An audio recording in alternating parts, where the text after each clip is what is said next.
ઓસ્ટ્રેલિયાના સિડનીમાં Bondi beach પર 14 December 2025ના રોજ યહૂદીઓના તહેવાર હનુકાની ઉજવણી થઈ રહી હતી.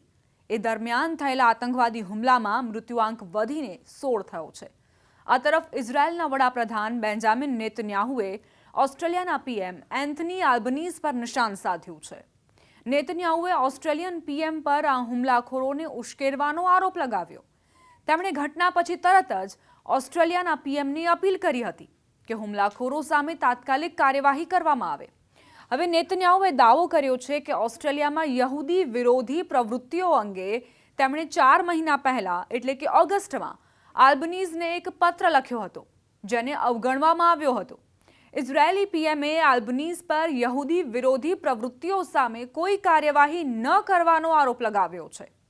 પીએમ નેતન્યાહુએ ઓસ્ટ્રેલિયન વડાપ્રધાનને ચેતવણી આપતા લખ્યું કે લગભગ 4 મહિના પહેલા 17 ઓગસ્ટે મેં પીએમ આલ્બનીઝને એક પત્ર લખ્યો હતો, જેમાં મેં તેમને ચેતવણી આપી હતી કે ઓસ્ટ્રેલિયન સરકારની નીતિ ઓસ્ટ્રેલિયામાં યહૂદી વિરોધી પ્રવૃત્તિઓને પ્રોત્સાહન આપી રહી છે. મેં લખ્યું હતું કે પેલેસ્ટાઇન રાજ્ય માટે તમારી માંગ યહૂદી વિરોધી આગમાં ઘી હોમવાનું કામ કરે છે. આ હમાસના આતંકને ઇનામ આપે છે. આ એ લોકોની હિંમત વધારે છે જો ઓસ્ટ્રેલિયન યહૂદીઓને ધમકી આપે છે અને યહૂદીઓ પ્રત્યેની નફરતને પ્રોત્સાહન આપે છે, જે હવે તમારા રસ્તાઓ પર ફરી રહ્યા છે. ઓસ્ટ્રેલિયન સરકારને ઘેરતા ઇઝરાયેલી પીએમએ આગળ લખ્યું કે યહૂદીઓનો વિરોધ એક કેન્સર છે. આ ત્યારે ફેલાય છે જ્યારે નેતાઓ મૌન રહે છે. આ ત્યારે દૂર થાય છે જ્યારે નેતાઓ કાર્યવાહી કરે છે. હું તમને અપીલ કરું છું કે તમે નબળાઈને કાર્યવાહીથી અને શાંતિને મક્કમ ઇરાદાથી બદલો.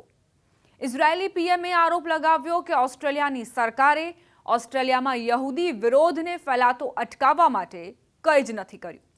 તમે તમારા દેશમાં વધી રહેલા કેન્સરને અટકાવવા માટે કંઈ નથી કર્યું અને તમે કોઈ કાર્યવાહી નથી કરી. તમે રોગને ફેલાવવા દીધો અને તેનું પરિણામ આજે એ આવ્યું કે આપણે યહૂદીઓ પર ભયાનક હુમલા જોયા. નેતન્યાહુએ આ સાથે સિડનીની આ ઘટનામાં હીરો બનેલા અહેમદની પ્રશંસા કરી. તેમણે કહ્યું કે આપણે એક બહાદુર વ્યક્તિએ લીધેલા એક્શન જોયા, જે એક મુસ્લિમ બહાદુર વ્યક્તિ નીકળ્યો અને હું તેને સલામ કરું છું. તેણે આ આતંકવાદીઓમાંથી એકને નિર્દોષ યહૂદીઓને મારવાથી અટકાવ્યો, પરંતુ આ માટે ઓસ્ટ્રેલિયન સરકારની કાર્યવાહીની જરૂર છે, જે તેઓ નથી કરી રહ્યા.